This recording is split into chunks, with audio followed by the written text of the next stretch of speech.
Hello everyone, so this is my first chess video on my YouTube channel and I will be reviewing one of the games I had with an opponent who was quite a bit weaker, and I think this game shows you when you're a stronger rated player how to kind of easily get a win when you're playing someone weaker. So I love playing in the Queen's Gambit, and most of all I love winning in the Queen's Gambit. So let's delve right in. Now, this game took place just over 2 weeks ago, so I kind of had a bit of a memory lapse since then. I'm going to try and remember why I made some of my moves and try and talk you through the logic. So we start off strong and early. D4 is always my opening for white. Never know, maybe in the next tournament I'll change. D5, C4, Knight F6, which is all within theory now. Knight C3 is within theory as well, and my opponent pushes E6. Now the theory move here is that C takes on D5, but I kind of wanted to get my bishop out early, so I tried to. So I thought I'll just put bishop on g5 and get it there early in the start. And my opponent replied with bishop b4.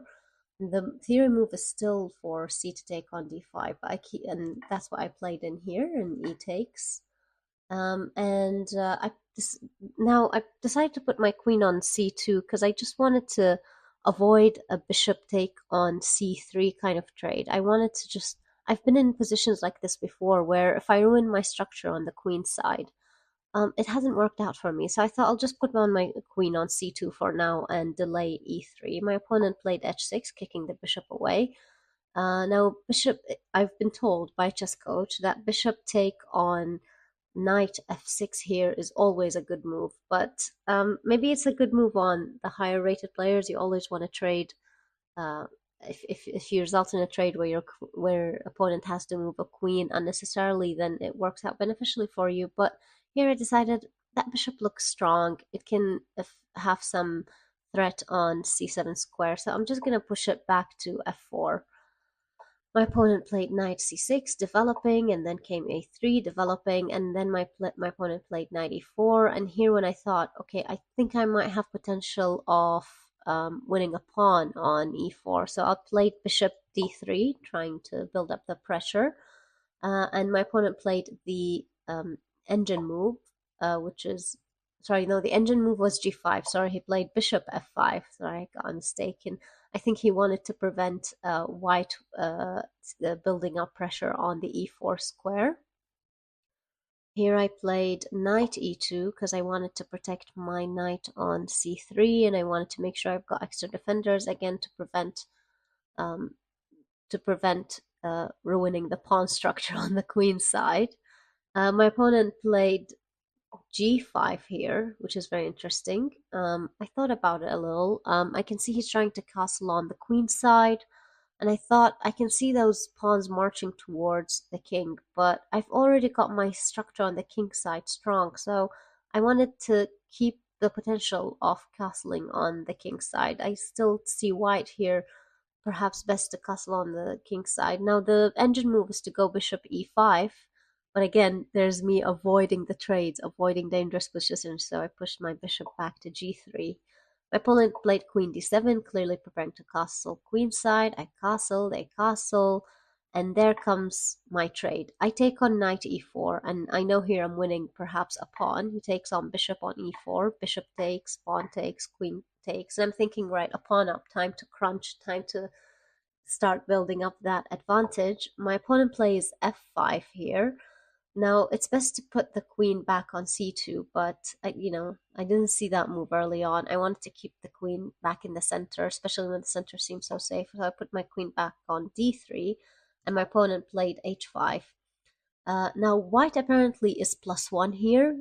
Despite you see those pawns marching on the king side, white is actually quite safe. It can still protect these pawns. So I thought, let me try and take a gamble. And I thought here, clearly the move for me here is to push either h4 or f4 to prevent that pawn storm. Neither of them are actually correct because white is quite safe. And even if black starts pushing those pawns forward, white is perfectly able to prevent that push in time. But when you're in the game, and this was a classical game, you start imagining things. You start seeing ghosts. You start seeing checkmates that aren't there. The engine move here is to push a3, but instead I played f4, and now I lost completely the advantage. And the reason I lost the advantage is because I'm going to show you the engine line, which is to push h3, and then white has to push f3, bishop back on d1, pawn push on g4, and white has lost the pawn advantage that they had before. So if we go back to the position here, when I pushed f4, my opponent pushes h4, and now the bishop is quite stuck. And I thought, right, it's not a good bishop. My opponent have their bishop on b4 is quite strong, so I'm just gonna try and trade that bishop down and put my bishop back on e1. Which case my opponent played g4, which is the best engine move in this line. And I thought, great, I'm ready to trade that bishop up. Bishop trade.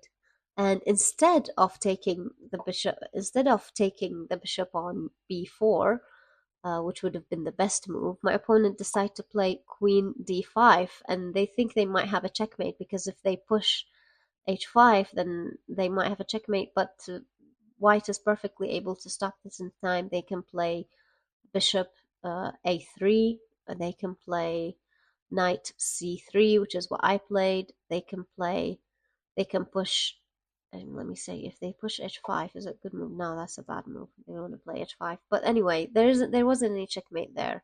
I think I thought about it here, and I thought, all right, I've got a move where I can kick the queen away and just play knight c3. And that's, sorry, yeah, I can play knight c3. And this is actually a mistake, because the line that the engine recommends you take is bishop back on a3, a5, rook to c1, rook to e8, rook to c5, queen back to e6, king to f2. So it's kind of building a bit of a cramped situation for black if you just try and avoid a queen trade, because you're a pawn up, and your king is safe. So it would have been better here to avoid a queen trade. But as you know me, if I'm winning, I'd like to stay in a comfortable position. So I played knight c3 in the hopes of exchanging queens.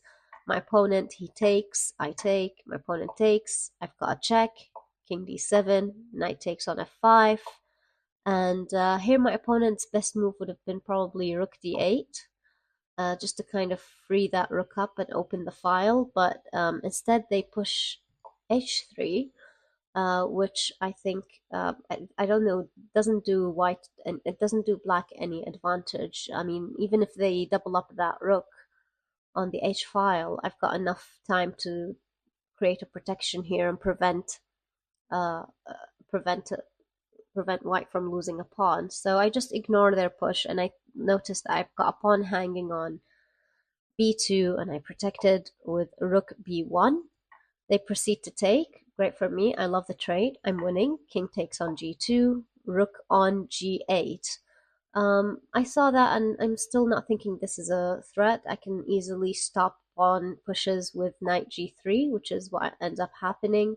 My opponent, I think in this point, especially given that they are quite less experienced than I am, I think they get nervous, and they start, when you're losing, when you start to notice that you're losing on the board, you tend to take more risks, which is the opposite of what you should be doing. What you should be doing is trying to build a solid defensive position and trying to make this win as hard as possible for the other side that is winning. But it's human psychology, and this is why we think chess is so married to human psychology, and part of understanding chess is understanding how humans think. Anyway, I'm quite happy here. If it goes for more trades, then I'm happy for it. I'm just pushing a3. My opponent doubles up on the h file. I just protected h1, and here I think they make a mistake and they end up taking on h2. Rook takes, king takes, and here they realize, okay, I'm a rook up, and perhaps this endgame is not worth playing. So my opponent resigns here, and I was quite happy with this game.